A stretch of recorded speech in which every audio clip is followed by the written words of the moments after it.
The wind howled like a beast with no rest. Cold rain fell from the thick green sky of Nereus 9, a small mining moon where the poor barely survived and the rich rarely walked. Metal shelters clanged, neon lights flickered. The air smelled like oil, blood, and burnt plasma. In the middle of the street, a woman walked slowly, her arms wrapped around a child. Her skin was pale blue, like cold stone. Her glowing amber eyes were heavy with tears. Her name was Eluna.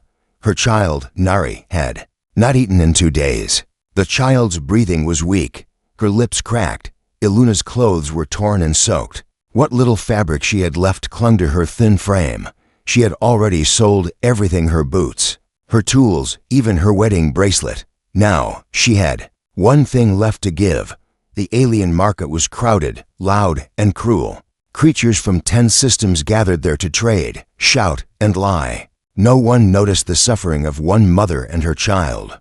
Or if they did, they didn't care. Eluna stepped forward to a booth where an old merchant with fur eyes and sharp teeth sat behind a table full of dry food.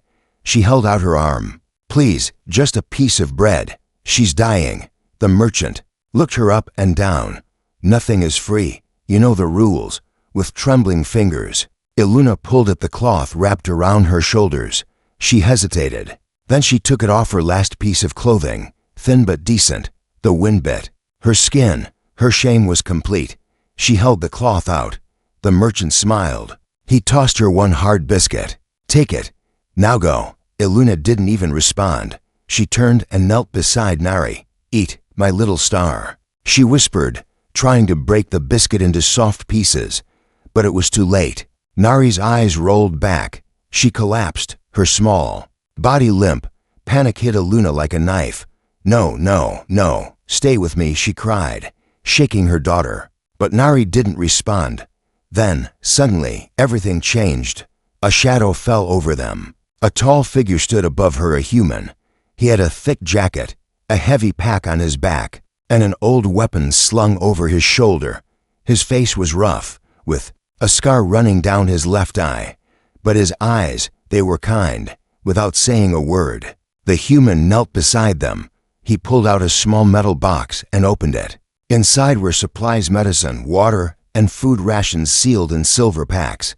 "Let me help," he said softly. Eluna looked up, confused. Why would you help us?" The human didn't answer.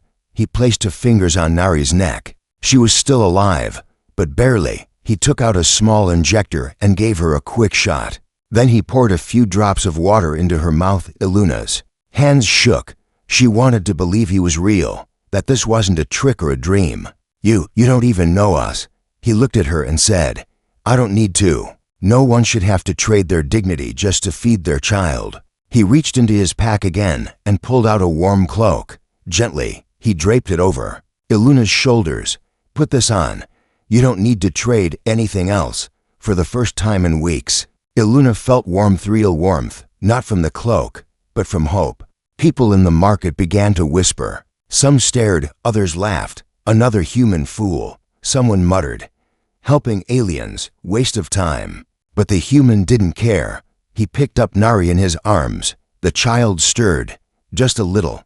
Her fingers closed weakly round his sleeve. Eluna stood, still unsure if she should trust him. Where are you taking us?" The human looked around and spoke firmly. "Somewhere safe. You've suffered enough." He turned toward the edge of the market, where shadows moved and danger always waited. Eluna hesitated for one last moment. Then she followed as they stepped into the misty alley. The sounds of the market faded behind them. All that remained was the cold wind, the human's steady footsteps, and the quiet breath of a child who had just been given one more chance. Just before they vanished from sight, the human turned his head slightly. "Come with me," he said. "If you want to live." The tunnel was dark and wet. Pipes hissed above them, dripping strange liquids. Eluna stayed close behind the human, her steps quiet but unsure. Nari, her child, was wrapped in a thermal blanket, resting peacefully in the human's strong arms.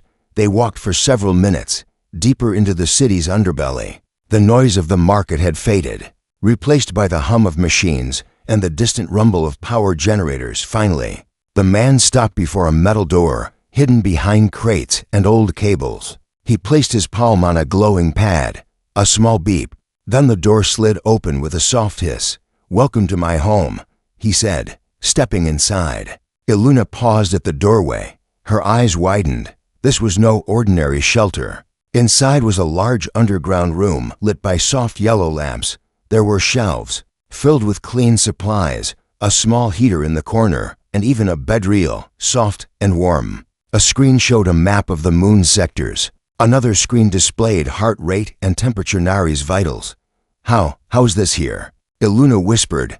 "I built it," he replied, placing Nari gently on the bed, piece by piece. "After the war, I didn't want to be found.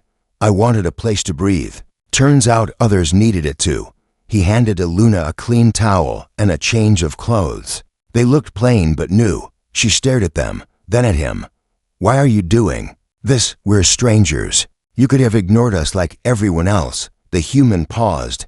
"Because once, someone helped me when I had nothing, and I never forgot." Iluna sat down slowly, the warmth of the room starting to sink into her frozen bones. "My name is Iluna," she said quietly. "My daughter is Nari." The man nodded.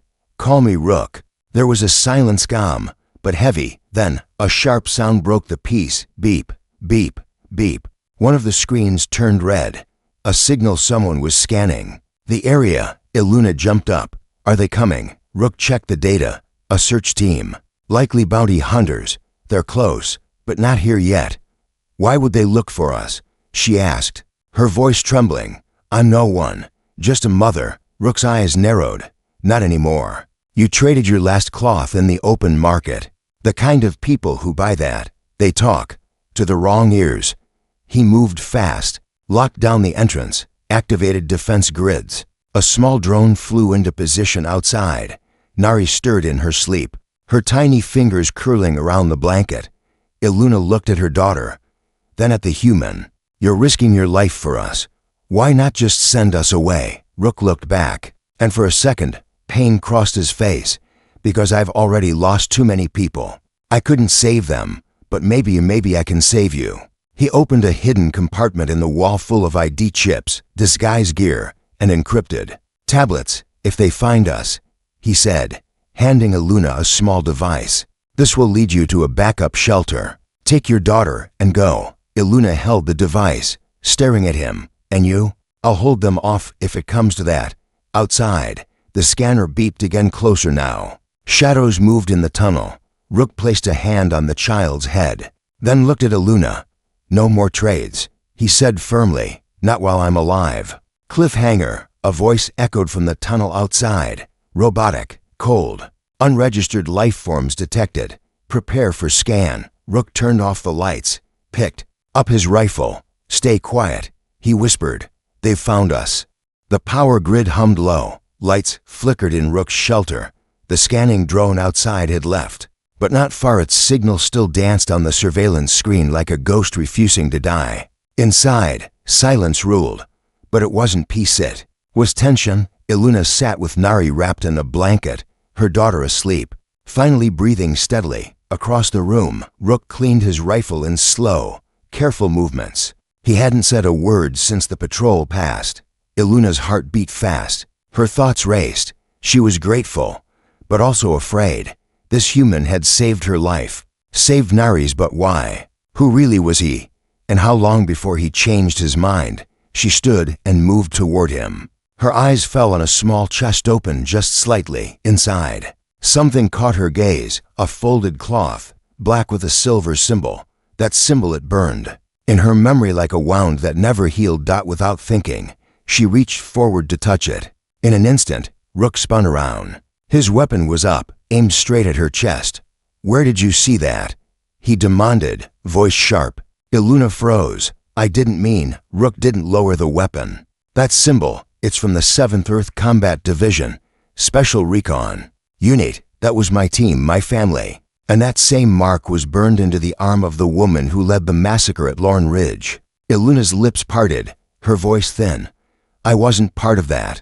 She pulled back her sleeve. On her upper arm was the same mark scarred deep into her skin. Not ink, not paint, A burn. Brutal. Permanent. I didn't choose this, she whispered. They forced it on me when they took me from the refugee ship. I was a medic. They said if I didn't help their wounded, they'd kill Nari. Rook's eyes searched hers. His weapon slowly dropped. Why didn't you say this before? He asked. Because every time I do, she said bitterly. Someone stops listening after they see the mark. Rook lowered the weapon fully. His shoulders were tense, jaw clenched, but his voice had softened. You were on the medical deck. At Lorne Ridge? He asked. She nodded. Yes, I treated wounds. I stitched monsters together just so they could go back and kill again. I hated myself every moment. Silence filled the room like smoke. Finally, Rook stepped back. He took a long breath and turned away, staring at an old photo pinned to the wall. A smiling human squad. A time long gone. I lost friends that day, he said.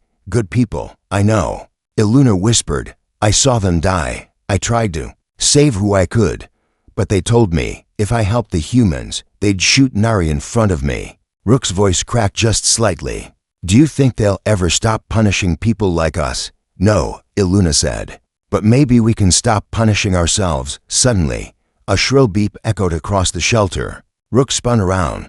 One of the motion sensors had triggered. A small red dot blinked on the map, a signal, pulsing from Sector 8. Someone had accessed a medical registry, Iluna's old data. It had been flagged. Her identity was now known. Damn it, Rook muttered. They found your record. Iluna stepped forward, her body trembling. Does that mean they'll be coming again? But this time, with purpose, not scanners, not warnings. Full squad. She looked at him, her voice low. Then we leave. Rook stared at the blinking red dot. No, he said calmly. We fight. Cliffhanger. On the screen, a new message appeared. A bounty update. Target confirmed. Iluna. War camp medic. Bring in alive.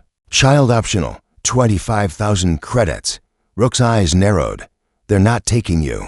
Not while I'm breathing. Asterisk. The room was darker than before. Not because the lights had dimmed, but because trust had grown heavy. The signal pulsed on the screen. Cold and steady. Iluna's name glowed beneath it, and next to it, the words, 25,000 credits. Bring in alive. Child optional. Rook didn't speak. He stared at the message, jaw clenched, fingers tapping the metal table. Nari slept on the nearby bed, unaware that outside, the galaxy had turned against them once again. Iluna stood in the corner, her back straight, eyes watching Rook. You think I'm a trap, she said flatly. A price on my head shows up right after I enter your life. It's not a coincidence. Rook looked at her but said nothing. I wouldn't blame you if you locked me out, she added. That's what others have done. I don't lock people out, Rook replied, his voice calm but heavy. I bury them. That's what were taught me. A beat of silence passed. Then Rook stepped toward her, slow, direct. What else haven't you told me? He asked. Who exactly did you work for? What do they want from you now? Iluna swallowed hard. Her voice trembled, but her words were steady. I worked in a secret wing of the war camps, she said, not by choice. I was forced to assist. With something dark, Rook's eyes narrowed. They called it Project Echo. Iluna continued. They used alien DNA, mine included, to create soldiers. Not clones, not robots. Children. Enhanced from birth. Grown in tanks. Programmed to kill without fear. Rook blinked. You mean, they made living weapons? She nodded. I saw them. Some were barely older than Nari, and I helped keep them alive. Her voice broke. They screamed, Rook, not from pain, from silence. They couldn't even cry. He stepped back, shocked. Why you? My blood, she said. Quietly, it's rare. Contains regenerative markers from my people. They said it made the children resilient. She looked down. That's why the bounty says alive. I'm not a criminal. I'm a resource. Rook turned away, running a hand through his hair. His past as a soldier suddenly felt cleaner than her past as a prisoner. That was the cruel irony, and yet, he didn't move to push her away. A soft beep interrupted the silence. Rook checked the terminal. A new signal. This one wasn't a threat. It was a message, encrypted. Anonymous. He opened it. The screen flashed. We know she's with you. The Girl is valuable. Trade her and no harm will come to you. Zeta Corps Operative Eluna stepped forward. Zeta Corps, they're still active? Yes, Rook answered. And they want you back. She looked at him, her eyes wide with fear. Then it's not just me they're hunting. It's Nari. My daughter has traces of the same blood. They won't stop until she's in a lab, or worse. Outside, a soft metallic thunk echoed. Rook froze, motion sensor. They're here. He pulled out a weapon and handed Eluna a small wrist pad. Take Nari. Get to the east tunnel. Follow the red lights. Don't stop. But what about you? She whispered. I'll hold them, Rook said. No, Eluna stepped closer. You won't win alone. She picked up a stun launcher from the weapons rack and stood beside him. I helped build monsters. Rook, let me help destroy them. He looked at her not as a stranger, not as a risk, but as a fighter, as someone trying to make something right. All right, he said. No running. Let's end this. Cliffhanger. The door exploded inward. Figures in black armor rushed in silent, fast, armed with stun nets and gene tag readers. Their leader, faceless behind a mirror mask, pointed directly at Eluna and shouted, Take the mother alive. Kill the human if he resists. Rook cocked his rifle. I always resist. Asterisk. The blast wave shook the shelter like thunder in a metal cage. Rook ducked behind the console table, pulling Eluna with him as the door flew off its hinges. Sparks flew. Smoke curled. And then, silence. Boots echoed. Figures stepped into the room tall, armored, faceless, Zeta Corps enforcers. Their armor shimmered with nanosteel. Their movements too perfect, too synchronized. One aimed a pulse rifle toward the bed. Scanned for the child. Another raised a capture net gun. Tag the mother. Priority 1. But Rook was already moving. With a quiet breath, he slid a disc across the floor. It beeped. One sand exploded with a sudden flashbang. Light and sound erupted, blinding the attackers. Eluna covered Nari with her body. Rook leaped out, weapon, aimed, and fired 3 precise stun blasts. 2 enforcers fell hard. He ducked back just as the third returned fire, melting the wall panel beside his head. Stay down, he shouted. But Eluna was no longer just a survivor. She was a mother with fire in her blood. She slid out from cover and fired the stun launcher at the power relay. It sparked, plunging the shelter into partial darkness. The enemy's visors flickered. That was enough. Rook grabbed a steel rod and charged not to kill, but to disable. He slammed into the squad leader, knocking the rifle away, then disarmed him with a brutal twist. The mask cracked hand behind it. A familiar face. Rook froze. Commander Vex, he muttered. I watched you die. The man smirked. I changed sides, Rook, like everyone else who wanted to survive. Vex stood, holding a control device. Give me the woman. The girl too. You'll get a transport, food, clean record. You can finally stop hiding. Rook didn't blink. And what happens to them? He asked. They get to serve the greater science, Vex replied coldly. Your kindness gave them a chance to live. Now give them a purpose. Eluna clutched Nari tight, her eyes burning. Please. Rook looked at the child, at the fear, at the hope. Then he turned back to Vex. No deal. In one swift motion, he smashed the device from Vex's hand and threw a flash grenade into the air vent. Smoke filled the shelter. Run, he shouted. Eluna didn't hesitate. She grabbed Nari and sprinted through the east tunnel, following the red light markers Rook had programmed earlier. Behind her, she heard gunfire, shouts, and Rook's voice. This is what I do, Vex. I protect what matters. The tunnel narrowed. Air got colder. Eluna's lungs burned. She reached a sealed door. A panel lit up with Rook's voice recording. If you're here, it means I stayed behind. Don't come back. Keep her safe. The code is 319X. Tears rolled down her face. She entered the code. The door opened. Inside was a hidden crawler and escape vehicle fitted for stealth travel. Nari stirred in her arms.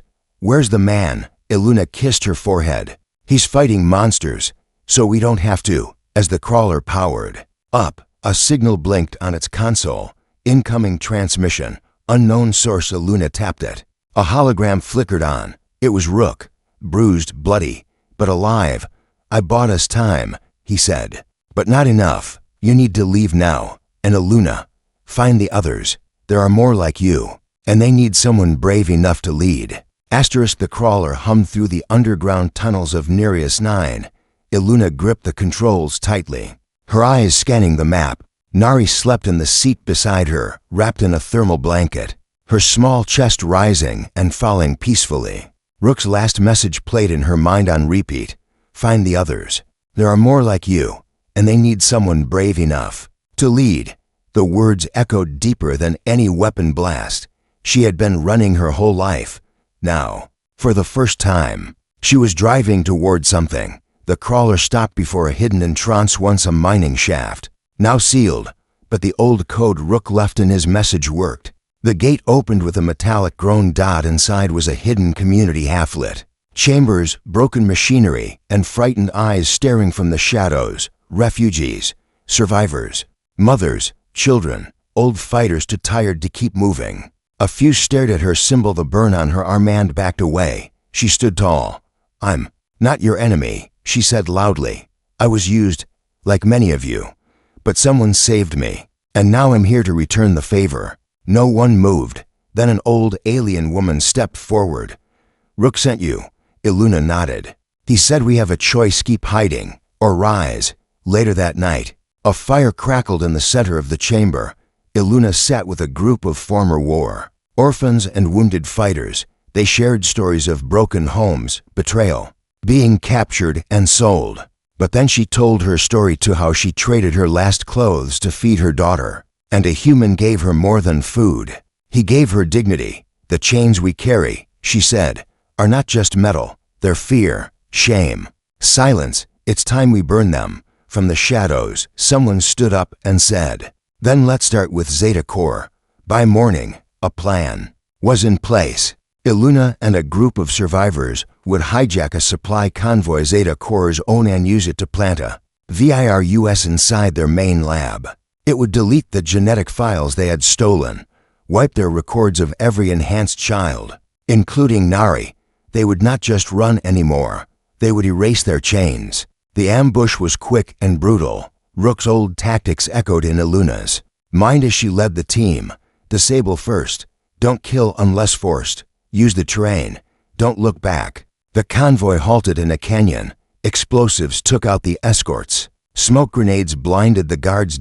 In less than 5 minutes, Eluna had control of the lead vehicle. She stepped inside. The console was locked, but she had the code Rook left. GHOST-17. The screen blinked. Access granted. But just as they prepared to leave, a transmission crackled in. Eluna, I'm still alive. But so is Vex. They're coming. And this time, they brought a hunter. The signal cut out. Eluna stared at the team. They found us again, she said. And this time, they won't just scan or capture. They want to end it. Someone asked, then what now? Eluna looked down at Nari, asleep inside the vehicle, her hand curled into a fist. Then she looked up, her voice steady. Then we make our stand. Not just for our children, but for every voice Zeta Core tried to silence. High above them, in orbit, a Zeta Core warship changed direction. Its target, the exact canyon where Eluna stood. A new voice whispered through the console, cold and sharp, target locked. Prepare orbital strike. Eluna gripped the command stick and whispered, not today. The sky above Nereus 9 split with red light.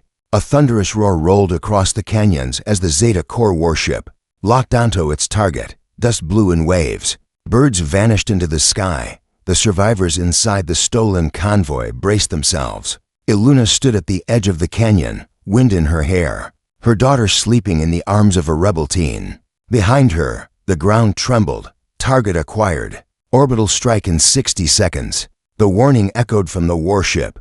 But Eluna wasn't running. Not this time. She pulled out the beacon, Rook's last tool, a military-grade disruption pod, hidden inside the convoy's engine. When activated, it could scatter Zeta Cores. Signal for exactly 20 seconds, not enough to win, but enough to vanish. She activated it. Signal disrupted. Tracking offline. Strike aborted. Inside the warship, alarms blared. The target has vanished. Someone shouted. Too late. Iluna didn't waste the moment. She ordered the convoy forward deep into the ravine tunnels known only to Rook and a few old miners. One by one, they escaped the eye of death. Hours passed. They reached a sealed dome on the outer edge of the moon, an abandoned Earth outpost left behind decades ago. Dusty, quiet, forgotten. But the power grid still worked. Solar panels groaned. Awake, lights flickered to life. Doors opened. Warm air pushed out the cold. The survivors walked in, wide-eyed. Beds, water, silence, and something even more powerful, safety. For a long time, no one spoke.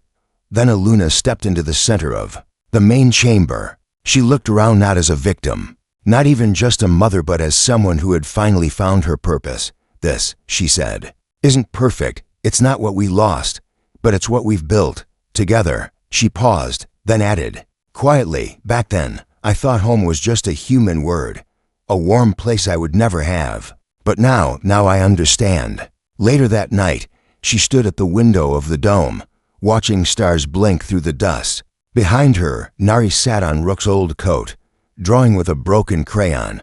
What are you making? Iluna asked. Nari held it up, a picture of her, Iluna, and Rook standing under a red sky, hand in hand.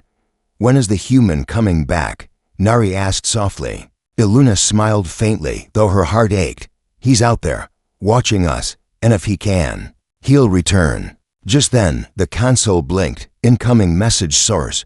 Classified. Iluna rushed to it. The screen lit up, and there he was, Rook, bruised, dust-covered. Alive. You did it, he said, smiling faintly. You burned their chains. She couldn't speak. Her eyes filled with tears. Keep going, he added. Others are still out there, still afraid. Make this place bigger, safer, brighter. And Iluna, tell Nari I kept the drawing. It's on my wall. The screen flickered, then cut out. Weeks later, more people arrive, runaways, lost families, war orphans. The dome becomes a town, and above the entrance, they place a sign, the refuge. All are welcome, inside. A little girl teaches others how to draw, and her mother, once broken and hunted, now leads not just with courage but with love. Because sometimes, all it takes is one human, one moment, one act of mercy to turn survival into home.